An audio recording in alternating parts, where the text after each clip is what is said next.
नमस्कार साथियों, मैं आपका दोस्त राजेंद्र। सभी का स्वागत और अभिनंदन हमारे यूट्यूब चैनल। साथियों, अपन डिस्कस कर रहे हैं सेट या आपका नेट एग्जाम। साथियों, उनका जो प्रथम प्रश्न पत्र है साथियों, उसके ऊपर डिस्कस कर रहे हैं अपन।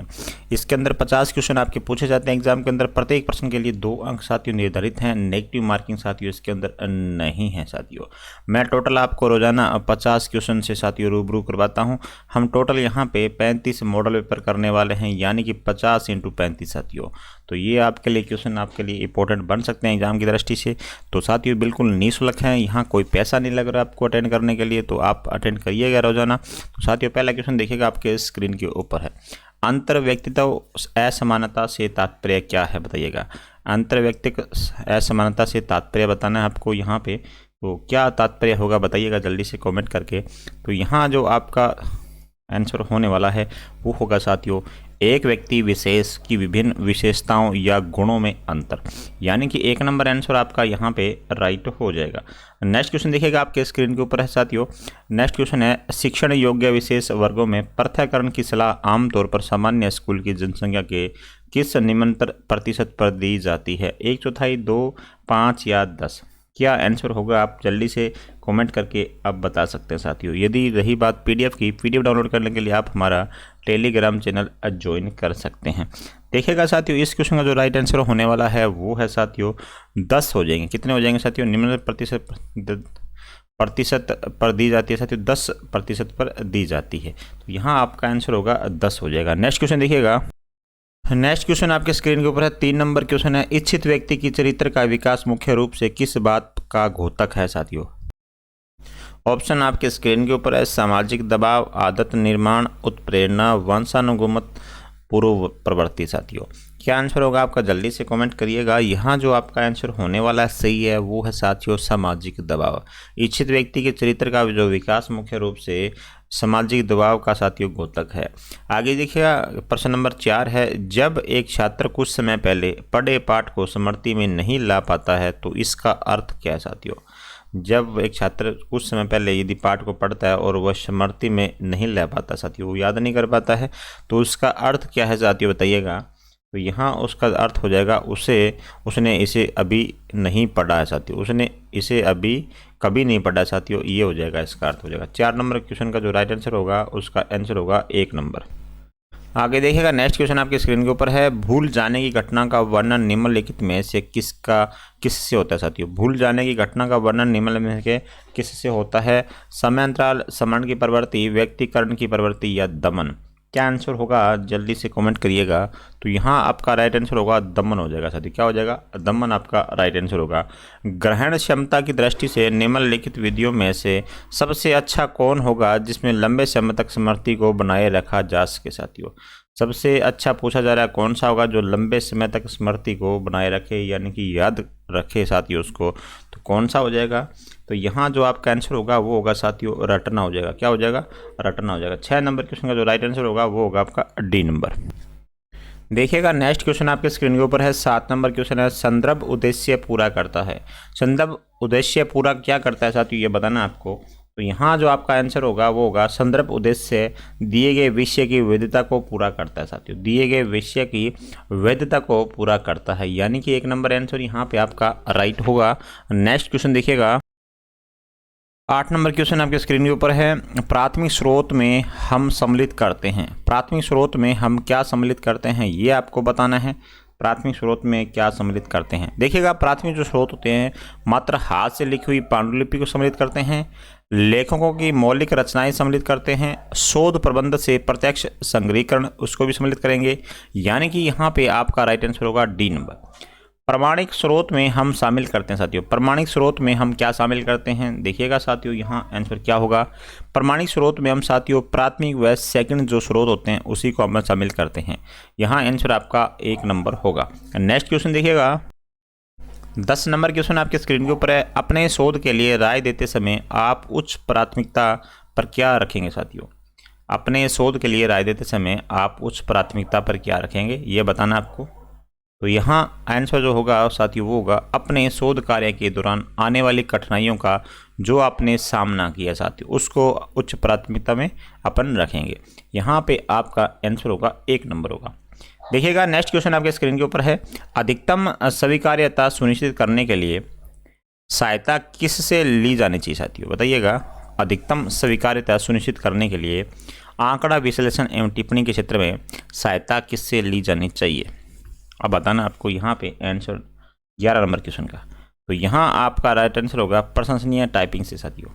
डी नंबर आंसर आपका सही हो जाएगा यहाँ पे।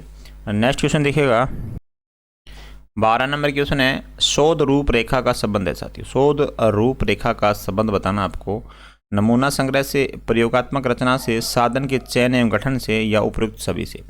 शोध रूपरेखा का चयन संबंध बताना आपसे। तो यहाँ पे आपका जो राइट आंसर होगा वो होगा नमूना संग्रह से, प्रयोगात्मक रचना से और साधन के चयन व गठन से, यानी कि आपका आंसर होगा डी नंबर। शोध रूपरेखा का संबंध साथियों इन तीनों से हो जाएगा। नेक्स्ट देखिएगा, अरबिंदो के शिक्षा विचार में महत्व होता है साथियों। अरबिंदो के शिक्षा विचार में महत्व होता है धर्म, विज्ञान, राजनीति, कौशल का। बताइएगा क्या आंसर होगा आपका अरबिंदो के शिक्षा विचार में? तो साथियों यहाँ पे आंसर जो राइट होगा वो होगा विज्ञान का साथियों। किसका होता है? विज्ञान का। शिक्षा में उत्पादक क्रम के द्वारा शिक्षा पर किसने बल दिया था साथियों? बताइएगा, शिक्षा में जो उत्पादक क्रम के द्वारा जो शिक्षा है इस पे किसने बल दिया है साथियों? टैगोर, गांधी जी, श्री अरबिंदो या विवेकानंद? यहाँ जो आपका राइट आंसर होगा वो होगा गांधी जी हो जाएगा साथियों। बी नंबर आंसर आपका सही होगा। नेक्स्ट क्वेश्चन देखिएगा, 15 नंबर क्वेश्चन है, शिक्षा में प्रकृति की ओर वापस जाने का सिद्धांत किसने दिया साथियों? शिक्षा में प्रकृति की ओर वापस जाने का सिद्धांत किसने दिया था? श्री अरविंद, विवेकानंद, रूसो या ड्यूक? क्या आंसर होगा जल्दी से कमेंट करिएगा 15 नंबर क्वेश्चन का। तो यहाँ जो आपका राइट आंसर होगा वो होगा श्री अरविंद साथियों, यानी कि 1 नंबर आंसर आपका सही होगा। एमिल किसने लिखी साथियों? एमिल पूछी जा रही है आपसे, किसने लिखी है? प्लेटो, रूसो, नीत्शे या सार्त्र? एमिल पूछी जा रही है, किसने लिखी है आपसे? जल्दी से कमेंट करिएगा, एमिल किसने लिखी है? तो ये लिखी है साथियों रूसो ने। किसने लिखी है? रूसो ने, यानी कि बी नंबर आंसर आपका सही होगा। क्वेश्चन आपका इंपॉर्टेंट है ये भी।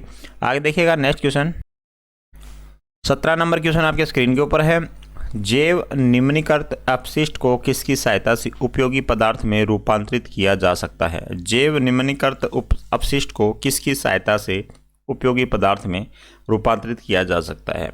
जीवाणु, न्यूक्लिक प्रोटीन, रेडियो सक्रिय पदार्थ या विषाणु? शानदार क्वेश्चन है साथियों ये। तो इसका आंसर क्या होगा? बिल्कुल यहाँ पे आंसर होगा आपका जीवाणु होगा। क्या होगा साथियों? और जीवाणु आपका राइट आंसर होगा। आगे देखिएगा नेक्स्ट क्वेश्चन 18 नंबर क्वेश्चन है, निम्नलिखित में से क्या बड़े शहरों में वायु को प्रदूषित करता है साथियों? जो बड़े शहर होते हैं वो प्रदूषण पूछा जा रहा है। प्रदूषण का कारण वहाँ पे सर्वाधिक कारण जो महत्वपूर्ण कारण है वो क्या है आपको बताना है? तांबा, क्रोमियम, सीसा या कैल्शियम? तो क्या होगा यहाँ? बिल्कुल यहाँ होगा आपका राइट आंसर सीसा होगा साथियों। क्या होगा? सीसा होगा। लगा लीजिएगा साथियों, इंपॉर्टेंट क्वेश्चन है ये आपका। सीसा साथियों जो शहरों के अंदर प्रदूषित होता है, वायु प्रदूषित, वो सबसे ज़्यादा साथियों सीसा से ही होता है। आगे देखिएगा नेक्स्ट क्वेश्चन आपके सामने 19 नंबर क्वेश्चन आपके सामने है, सूर्य की विकिरण का पराबैंगनी प्रकाश किसकी परत के कारण पृथ्वी के वायुमंडल में नहीं पहुंच पाता साथियों? बिल्कुल सिंपल क्वेश्चन है, बहुत बार एग्जाम में पूछा जाता है। जो पराबैंगनी किरणें साथियों वो किसकी वजह से पृथ्वी तक नहीं पहुंच पाती है? कौन सी परत उसको रोकती है साथियों? ये बताना आपको। तो यहाँ पे जो राइट आंसर होगा वो होगा साथियों ओजोन परत, यानी कि आपका सी नंबर आंसर यहाँ पे सही होगा। अब जो आगे नेक्स्ट क्वेश्चन आने वाले हैं वो 20 से 24 तक नीचे दिए गए पाई चार्ट को ध्यान से पढ़िए और प्रश्न का उत्तर दीजिएगा साथियों। एक लड़के का मासिक व्यय है 8500। कितना साथियों? मासिक व्यय है 8500। ध्यान रखिएगा, याद करिएगा साथियों। आगे मासिक व्यय का जो प्रतिशत है वह साथियों ये दे रखा है। जो 8500 रुपये खर्च कर रहा है वो कहाँ पे खर्च कर रहा है, कितना रुपये किस पे खर्च कर रहा है? पुस्तकें, यात्रा, बचत, भोजन, फीस, अन्य व्यय। तो ध्यान दीजिएगा साथियों क्वेश्चन में क्या पूछा जा रहा है आपसे। देखिएगा क्वेश्चन क्या होगा हमारा। देखिएगा नेक्स्ट क्वेश्चन आपके स्क्रीन के ऊपर है, लड़का अपनी बचत का 75% बैंक में जमा करता है। लड़का अपनी बचत का 75% बैंक में जमा करता है। अपनी बचत से बैंक में रकम जमा करने के बाद उसके पास कितनी राशि बच जाती है? ये आपको बताना है साथियों। बहुत ही शानदार क्वेश्चन है। देखिएगा जो लड़का अपनी बचत का 75% बैंक में जमा करता है साथियों, अपनी बचत से बैंक में रकम जमा करने के बाद उसके पास कितनी राशि बचती है, ये बताना आपको। तो बताइएगा क्या आंसर होगा साथियों जल्दी से। तो देखिएगा साथियों, ऐसा क्वेश्चन बहुत ही शानदार है। लड़का अपनी बचत यहाँ पे 8% है साथियों। कितनी बचत है हमारी यहाँ पे? 8% बचत है। देखिएगा अपन ये सवाल देखिएगा, सबसे पहले 8500 में 8% होता कितना है, ये पता होना चाहिए हमें साथियों। ये पता होगा तो अपन आगे क्वेश्चन हल कर पाएंगे। देखिएगा साथियों, जो उसकी बचत है टोटल 8500 में 680 रुपये उसकी 80 रुपये बचत हो जाएगी। यानी कि साथियों वो 680 रुपये का 75% बैंक में जमा कर देता है। यदि आप इसको निकाल लेंगे 680 का 75% निकाल के जो बाकी जो बचेगा साथियों वो उसकी शेष राशि बच जाएगी। या इसको ऐसे निकाल लेते हैं, 680 का 75 यहाँ जमा कर रहा है तो 25 बचा ना, 25 निकालना हमने। तो यहाँ पे ऐसे भी आप इस क्वेश्चन को हल कर सकते हो। जब इसके काटोगे ना साथियों, इसके काटने पे हमारा पास आंसर आएगा 170 साथियों। तो 170 हमारा राइट आंसर होगा। बिल्कुल यहाँ पे डी नंबर आंसर यहाँ पे सही हो जाएगा। शानदार क्वेश्चन था साथियों, आप इस क्वेश्चन को अच्छे से कर सकेंगे साथियों। देखिएगा नेक्स्ट क्वेश्चन आपके सामने है। यदि लड़के के अन्य व्यय का 20% मोबाइल फ़ोन पर, 70% धूम्रपान पर और शेष जुएबाजी पर होता है, तो वह धूम्रपान और जुएबाजी पर मिलाकर कितनी राशि खर्च करता है साथियों। कुछ नहीं, सिंपल क्वेश्चन होता है, थोड़ा सा घुमाया होता है क्वेश्चन को। अब आपको ये क्वेश्चन को हल करना है। देखिएगा सबसे पहले अपन बात कर लेते हैं। देखिएगा साथियों, यहाँ पे अन्य व्यय की बात हो रही है। अन्य व्यय था साथियों हमारा 14% था। कितना था इस चार्ट के अंदर? 14% था अन्य व्यय, ठीक है ना। अब टोटल हमें अन्य व्यय हमें पता होना चाहिए, यानी कि 8500 में से आपको 14% निकालना है। टोटल कितना हो जाएगा? टोटल हमारा साथियों ये हो जाएगा 1190 रुपया। 1190 रुपये हो रहा है। ये अन्य हमारा जो व्यय है उसके ऊपर है। अब देखिएगा जो 1190 रुपये व्यय हो रहा है, अब हमें देखिएगा 20% मोबाइल फ़ोन पे, इसी में 1190 में 20% मोबाइल फ़ोन पे कर रहा है, 70% धूम्रपान पे और शेष जुएबाजी पर कर रहा है साथियों। ये 100% का आंकड़ा है जो 1190 का दिखा रखा है। तो देखिएगा 1190 का जो 100% साथियों अपन देख लेते हैं। 20% मोबाइल फ़ोन पे, तो इसको तो हटा ही दो। यहाँ अंतर लास्ट में पूछा जा रहा है धूम्रपान में जुएबाजी साथियों। धूम्रपान 70% है, 70 यहाँ लिख दे रहा हूँ मैं आपके सामने 70, और अन्य पे शेष जुएबाजी पे, यानी कि साथियों 70 20 90 होते हैं। अन्य कितने बचेगा? 10 ही तो बचेगा ना। यहाँ पे 80% हो जाएगा। किस किस पे? जुएबाजी और धूम्रपान पे हो जाएगा। यानी कि आपको निकालना है साथियों 1190 का 80% बटे 100 हो जाएगा साथियों। यहाँ पे आप इसको काटोगे तो आसानी से इसका आंसर आ जाएगा 952 हो जाएगा साथियों। ऑप्शन के अनुसार 952 है हमारा, सी नंबर हो जाएगा साथियों राइट आंसर। तो कोई दिक्कत नहीं है यहाँ पे अभी तक तो क्वेश्चन के अंदर। तो साथियों यहाँ पे सी नंबर आंसर आपका सही होगा। तो यहाँ आपका आंसर होगा सी नंबर। नेक्स्ट क्वेश्चन देखिएगा आपके सामने है 22 नंबर क्वेश्चन आपके स्क्रीन के ऊपर है। लड़के के पुस्तकों और भोजन पर व्यय को मिलाकर कुल व्यय और फीस पर उसके व्यय की कितना अंतर है साथियों। अंतर बताना है यहाँ पे अभी आपको। देखिएगा साथियों, सबसे पहले इस क्वेश्चन को हल करते हैं अपने। देखिएगा साथियों, यहाँ पे आपसे पूछा जा रहा है लड़के के पुस्तकों और भोजन पर व्यय साथियों। पुस्तकों और भोजन की अपन उस पाई चार्ट के अनुसार अपन बात कर लेते हैं। जो साथियों पुस्तकों पर कितना व्यय हो रहा है? पुस्तकों पे साथियों हो रहा है आपका व्यय 15%। कितना हो रहा है? 15% हो रहा है पुस्तकों पे व्यय, ठीक है। इसको जोड़ेंगे, किस में जोड़ेंगे साथियों? भोजन पे जोड़ेंगे। भोजन का जो व्यय हो रहा है आपका वो हो रहा है साथियों 19% हो रहा है। कितना हो रहा है? 19% हो रहा है। अब दोनों को जोड़ने पे आया साथियों 34% आ गया हमारा। कितना आ गया? 34% आ गया। अब देखिएगा इन दोनों को मिलाकर बोल रहा है कि कुल व्यय और फीस में, फीस साथियों कितनी है हमारी? फीस पे जो व्यय वो हो रहा है हमारा 31 साथियों, 31% हो रहा है। तो 31% हो रहा है। तो अब मुझसे पूछा जाए 31 34 में कितना का जो अंतर है साथियों ये बताना। तो 3% का साथियों ये अंतर है, ये पूछ रहा है कितना हो जाएगा इन ऑप्शन के अनुसार, ठीक है ना। आप इसको ऐसे निकाल सकते हो, या 34% निकाल के जो 8500 साथियों 8500 को 34% करके और फिर 8500 का 31% करके जो माइनस दोनों का डिफरेंस आएगा वो आपका आंसर होगा। ऐसे निकाल लो, या आपका जो 3% है साथियों प्रतिशत में अंतर आ गया। यहाँ पे 34 है, यहाँ पे दोनों जोड़ के, और यहाँ एक मात्रा साथियों 31 है, दोनों का अंतर 3% हो जाएगा। तो यहाँ पे 8500 का आप 3% भी निकाल सकते हैं। तो यहाँ पे आप 3% निकाल लेंगे तो हमारा जो राइट आंसर होगा वो होगा 255। इसको आप डायरेक्ट भी कर सकते हैं, जैसे भी आपको ठीक लगे वैसे आप कर लीजिएगा। यहाँ पे आपका राइट आंसर होगा 255। साधारण क्वेश्चन था साथियों, यहाँ पे थोड़ा सा घुमा के पूछा जाता है और कुछ नहीं है। ट्यूशन की जो लैंग्वेज होती है साथियों उसको समझना पड़ता है। लड़के का यात्रा, पुस्तकों, फीस और भोजन पर मिलाकर औसत व्यय कितना होता है ये बताना आपको। तो ये भी क्वेश्चन सरल है साथियों, कर लीजिएगा। इसको कैसे कर लेंगे? कॉपी और पेन लेके बैठिएगा। देखिएगा साथियों, सबसे पहले बात कर लेते हैं यात्रा पे कितना डिपेंड हुआ है। यहाँ पूछ रहा है यात्रा, पुस्तकों, फीस और भोजन, यानी कि यहाँ पे टोटल जो संख्या हो रही है आपकी 4 हो रही है। कितनी हो रही है? 4 हो रही है। तो सबसे पहले यात्रा को देखते हैं अपने।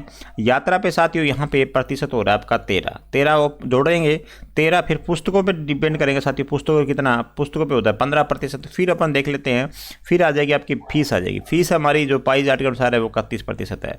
फिर आगे देखिएगा फीस और भोजन आ गया साथियों हमारा यहाँ पे।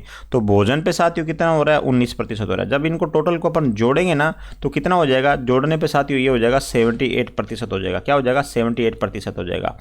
अब इसको क्या करेंगे? 8500 में 78% निकालेंगे। तो 8500 का 78% यहाँ पे अपन निकाल लेंगे तो यहाँ पे हमारा जो आंसर आएगा वो आएगा 6680 रुपये, 6630 रुपये साथियों। क्या आएगा? 6630 रुपये यहाँ पे आपका आंसर आएगा। अब ये पूछ रहा है कि जो 6630 रुपये आपका आया है, अब उसका औसत व्यय पूछ रहा है आपसे साथियों। औसत यानी कि चारों पे कितना पड़ रहा है। तो चार हमारे ये 4 संख्या टोटल, अब औसत निकालते हैं तो चारों को अपन इसको भाग दे देंगे। तो यहाँ पे जो फाइनल आंसर आएगा वो आएगा 1657 आपका 0.50 आएगा। 1657.50 आ जाएगा, यानी कि आपका राइट आंसर होगा 1657.50। ये आंसर होगा आपका, क्या होगा? 1657.50, यानी कि 23 नंबर क्वेश्चन है उसका राइट आंसर होगा साथियों 1 नंबर होगा। ठीक है ना। तो यहाँ पे अच्छा क्वेश्चन था, आप समझ लें दोबारा से इसको। ठीक है, आगे देखिएगा 24 नंबर क्वेश्चन है, लड़के का यात्रा पर व्यय साथियों, फीस पर उसके व्यय का लगभग कितने प्रतिशत है। 24 नंबर क्वेश्चन भी आसान है साथियों, देखते हैं कैसे होता है इसका। देखिएगा साथियों इस क्वेश्चन को अपन कैसे हल करते हैं। सबसे पहले अपन बात कर लेते हैं यात्रा पर व्यय है कितना प्रतिशत। यात्रा पर व्यय हमारा है 13% और उसके बाद में जो फीस पर व्यय है हमारा वो है 31% है। अब ये निकालना है कि जो 31 है ये 13 का कितना प्रतिशत हो जाएगा, ये पूछा है हमसे। तो देखिएगा साथियों सबसे पहले अपन बात कर लेते हैं यात्रा पे व्यय है हमारा 13 बटे हम इसको 31 लिखेंगे, इंटू हमें 100 कर देंगे। जब ये कर देंगे तो हमारा साथियों फाइनल आंसर आ जाएगा। अब देखिएगा साथियों 1300 बटे 31 हो जाएगा, 1300 बटे 31 हो जाएगा। तो अब इसको जब काटेंगे तो यहाँ फाइनल जो आंसर होगा वो होगा 42% होगा। क्या होगा? 42% हमारा आंसर होगा, यानी कि सी नंबर आंसर आपका फाइनली करेक्ट हो जाएगा। तो थे ये साथियों ये 5 क्वेश्चन थे आपके 20 से 25 जो पाई चार्ट से संबंधित थे। पाई चार्ट से संबंधित क्वेश्चन साथियों बहुत ही सरल आते हैं, सिर्फ क्वेश्चन की आपको जो लैंग्वेज है वो आपको साथियों ध्यान में रखनी होती है। नेक्स्ट क्वेश्चन देखिएगा, नेक्स्ट क्वेश्चन है प्लांटर 1 है साथियों। प्लांटर क्या है? आउटपुट डिवाइस है, इनपुट डिवाइस है, प्रोसेसर है, या इनमें से कोई नहीं। आपको बताना है प्लांटर है क्या, ये बताइएगा साथियों क्या है प्लांटर। तो यहाँ पे जो आपका राइट आंसर होगा साथियों वो होगा बिल्कुल आउटपुट डिवाइस है साथियों। क्या है? आउटपुट डिवाइस है। सूचना स्रोत का इंटरफेस है साथियों, सूचना स्रोत का इंटरफेस है। क्या है? कंपाइलर, इंटरप्रेटर या असेंबलर या उपरोक्त सभी। 26 नंबर क्वेश्चन है। तो यहाँ पे साथियों सूचना स्रोत का जो प्रोग्राम इंटरफेस है वो कंपाइलर भी है, इंटरप्रेटर भी है, असेंबलर भी है, यानी कि उपरोक्त डी नंबर आंसर आपका सही होगा। नेक्स्ट क्वेश्चन देखिएगा, बहुल प्रोग्रामिंग को हैंडल करने की तकनीक के रूप में प्रयुक्त होता है या होते हैं सर, बताइएगा। बहुल प्रोग्रामिंग को हैंडल करने की तकनीक के रूप में क्या प्रयुक्त होता है। तो यहाँ पे जो राइट आंसर होगा वो होगा ग्राफिकल प्रोग्रामिंग होगा साथियों। क्या होगा? ग्राफिकल प्रोग्रामिंग आपका राइट आंसर होगा। सी नंबर आंसर आपका यहाँ पे सही हो जाएगा। नेक्स्ट क्वेश्चन देखिएगा, 28 नंबर क्वेश्चन आपके स्क्रीन के ऊपर है, 2 या 2 से ज़्यादा सीपीयू द्वारा सिग्नल प्रोग्राम के प्रोसेसिंग की प्रक्रिया जानी जाती है साथियों। 2 या 2 से अधिक जो सीपीयू द्वारा सिंगल प्रोग्राम की प्रोसेसिंग की प्रक्रिया क्या मानी जाती है, ये बताना आपको यहाँ पे। तो साथियों ये मानी जाती है, देखिएगा इनमें से कोई भी नहीं है साथियों, इनमें से कोई भी नहीं है। देखिएगा बहु प्रोसेसिंग रूप के, बहु टास्किंग के रूप में, बहु प्रोग्रामिंग के रूप में साथियों इनमें से कोई नहीं है। यहाँ पे डी नंबर आंसर आपका सही होगा। आगे देखिएगा नेक्स्ट क्वेश्चन आपके सामने है, बहुआयामी साथियों, बहुआयामी प्रदर्शन एक और प्रदर्शन है साथियों। बहुआयामी प्रदर्शन एक और प्रदर्शन है। क्या प्रदर्शन है साथियों? तो यहाँ देखिएगा बहुआयामी प्रदर्शन एक और प्रदर्शन है। तो यहाँ भी आपका राइट आंसर होगा साथियों डी नंबर, इनमें से कोई भी नहीं।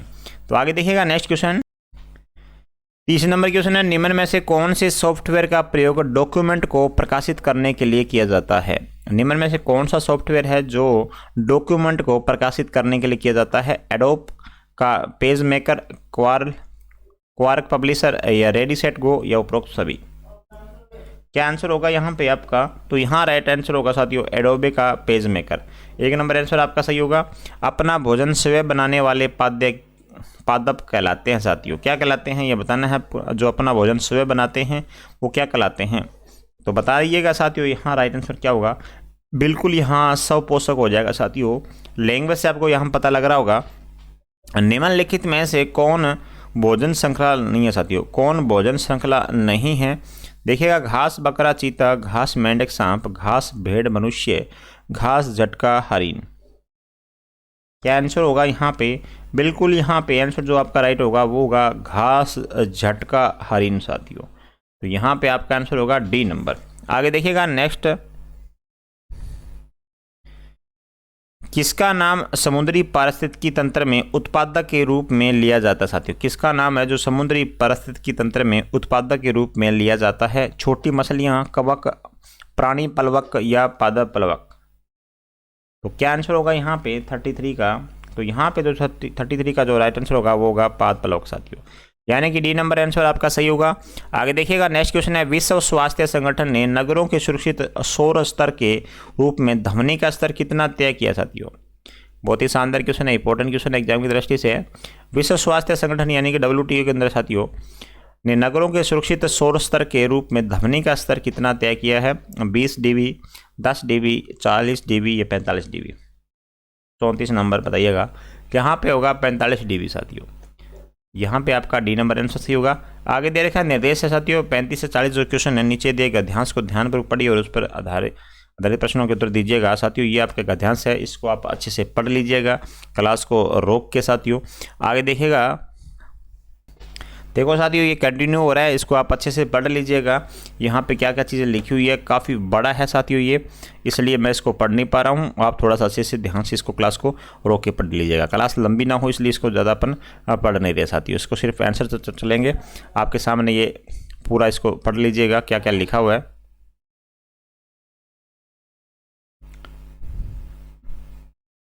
नेक्स्ट पेज देखिएगा,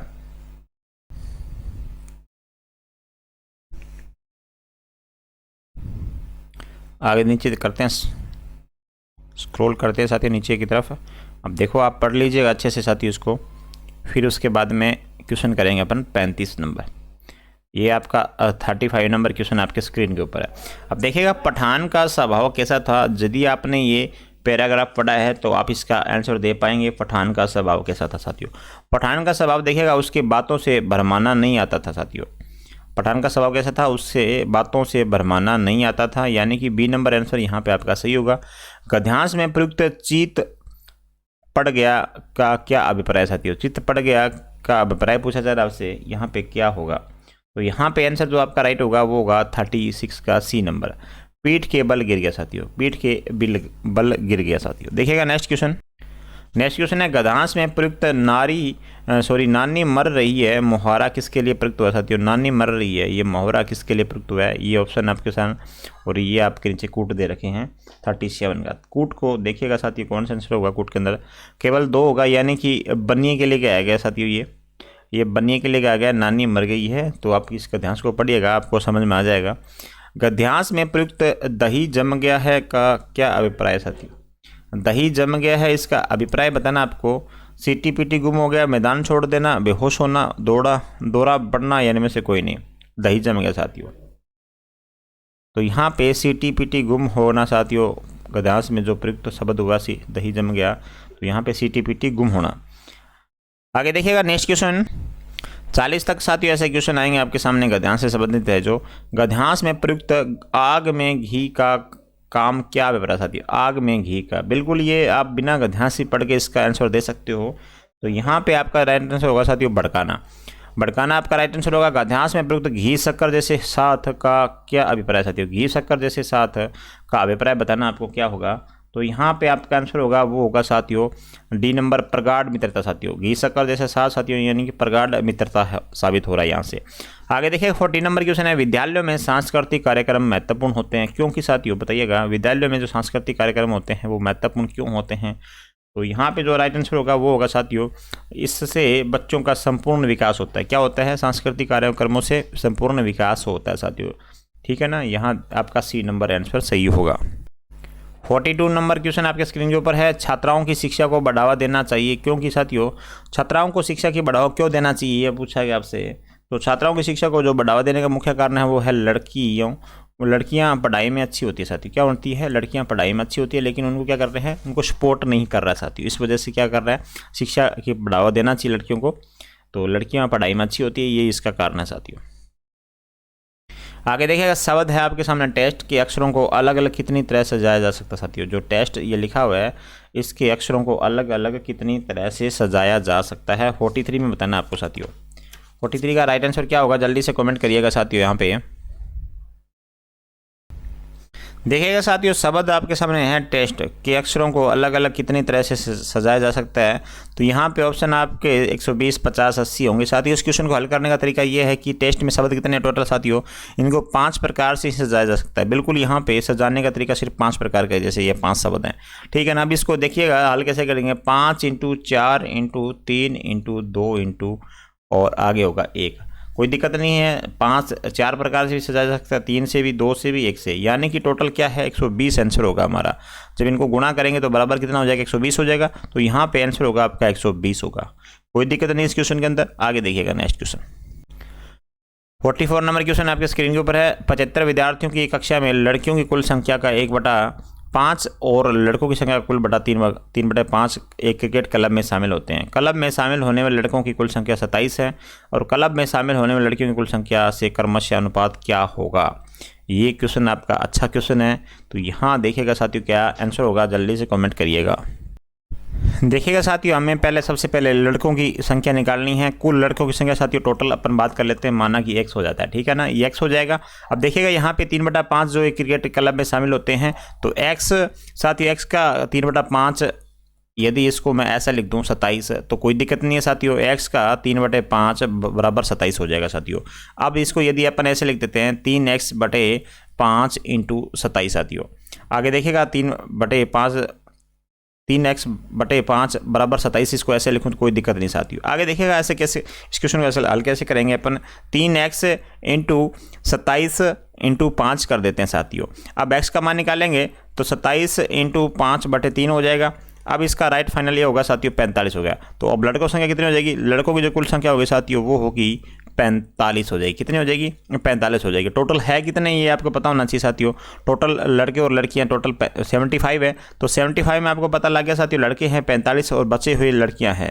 तो साथियों जो बच गई है वो क्या है हमारी, वो लड़कियां हो जाएगी, यानी कि 30 हमारे पास लड़कियां आ गई साथियों, 30 हमारे पास लड़कियां आ गई। अब क्लब में शामिल होने वाली लड़की कितनी है ये बताना है साथियों। देखिएगा क्लब में शामिल होने वाली लड़कियां हैं, देखिएगा 1/5 है, 1/5 है ना साथियों। यहाँ पे 30 टोटल है तो 1/5 इसका निकालेंगे तो यहाँ पे हो जाएंगी 6 लड़कियां साथियों। कितनी हो जाएंगी, 6 लड़कियां हो जाएंगी। यहाँ पे देखिएगा 6 अनुपात अपन 45 करेंगे तो यहाँ पे जो अनुपात हमारा कटा के आएगा वो आएगा 2:15 आएगा। क्या आएगा, 2:15 आएगा।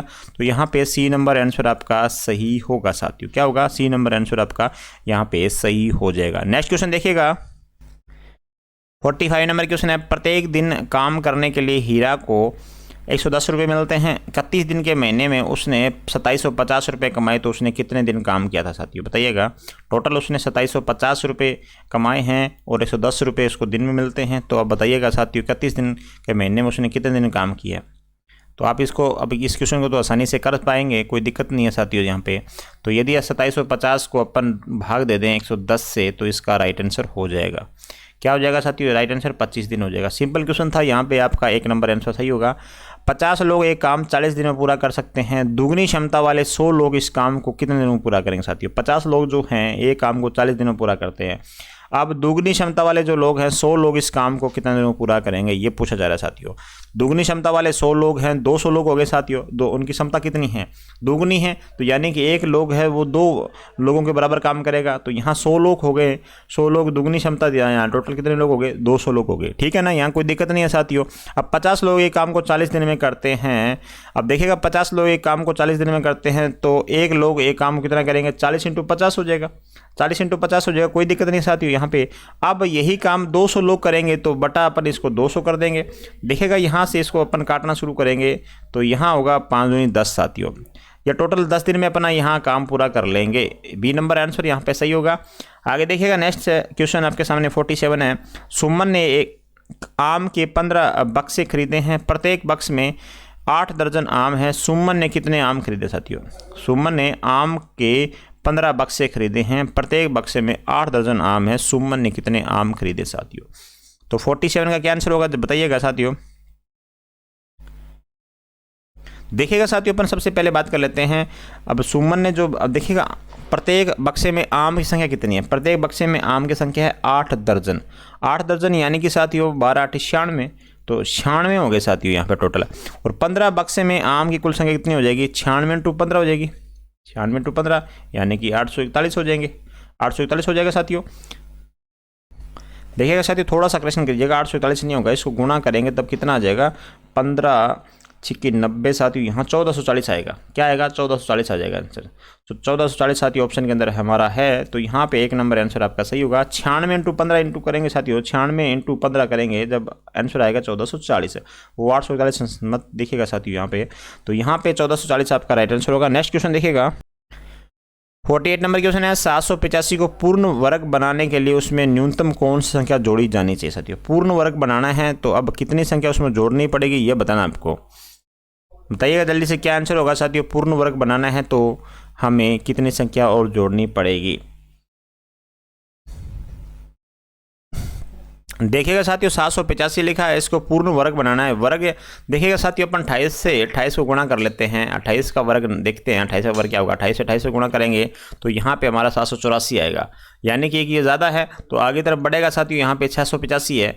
अब अगला देख लेते हैं साथियों, 29 का कितना होता है? 29 का अपन 29 से गुणा करेंगे तो हमारा जो राइट आंसर होगा साथियों वो क्या आएगा? हाँ जी, 29 को जब 29 से गुणा करेंगे तो 841 आएगा साथियों। क्या आएगा? 841 आएगा। 841 आएगा। तो यहाँ पे 785 और 887 में कितने का अंतर है साथियों? कितना और जोड़ा जाए इसके अंदर, ये पूछा जा रहा है आपसे। तो साथियों कितना और जोड़ा जाएगा? तो बिल्कुल यहाँ पे जोड़ने साथियों, यहाँ पे 56 जोड़ा जाएगा। 56 जोड़ेंगे तब साथियों यहाँ पे 841 आ जाएगा।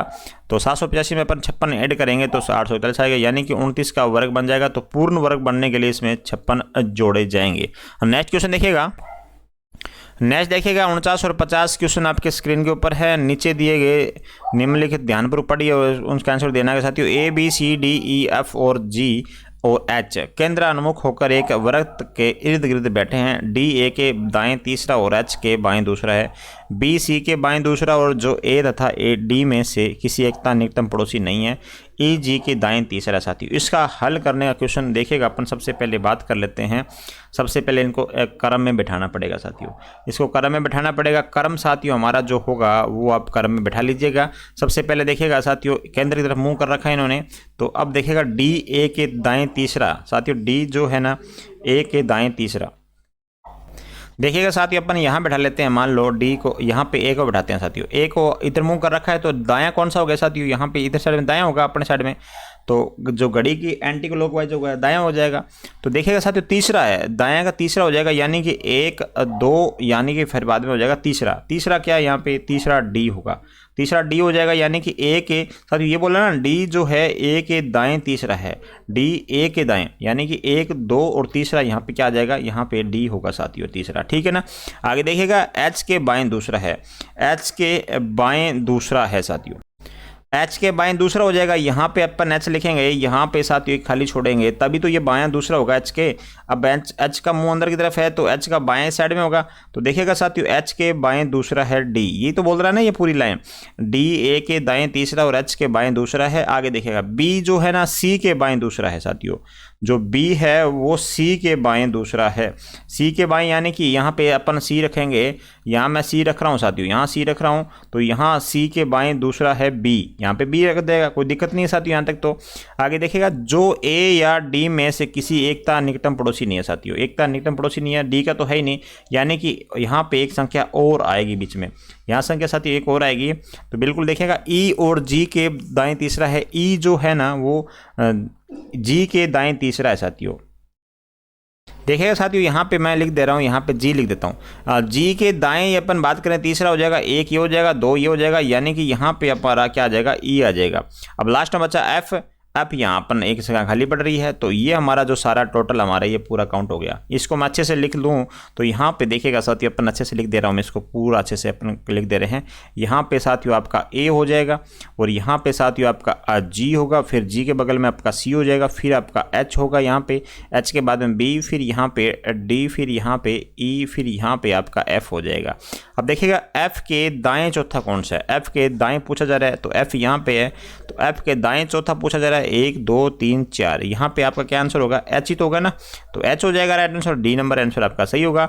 आगे देखिएगा निम्नलिखित में से किसमें अंतिम व्यक्ति पहले और दूसरे व्यक्ति के बीच में बैठा, साथियों बताइएगा साथियों, निम्नलिखित में से किसमें अंतिम व्यक्ति पहले और दूसरे व्यक्ति के बीच में बैठा है, तो यहाँ क्या आंसर होगा जल्दी से कमेंट करिएगा। तो देखिएगा साथियों, सबसे पहले अंतिम व्यक्ति पहले और दूसरे व्यक्ति के बीच में बैठा है, तो यहाँ देखिएगा साथियों कौन सा ऑप्शन सी होगा, यही ठीक हो रहा है साथियों, ई बी डी। अब जो आपका डी है साथियों, वो ई और बी के बीच में बैठा है, ई और बी के बीच बैठा है, तो यहाँ पे आपका आंसर होगा साथियों 1 नंबर होगा, ई बी डी आपका राइट आंसर होगा। क्या होगा, ई बी डी आपका राइट आंसर होगा। आगे देखिएगा, यहाँ तक थे साथियों टोटल 50 क्वेश्चन हमारे समाप्त हो चुके हैं। साथियों क्लास कैसे लगी आप मुझे कमेंट बॉक्स में बताइएगा। यदि कुछ और सुधार करना चाहेंगे तो उस क्लास में सुधार भी कर सकते हैं साथियों। आपके जो सुझाव हैं साथियों वो आमंत्रित हैं यहाँ पे। बिल्कुल धन्यवाद सभी को देखने के लिए अंतिम तक। थैंक यू सो मच साथियों।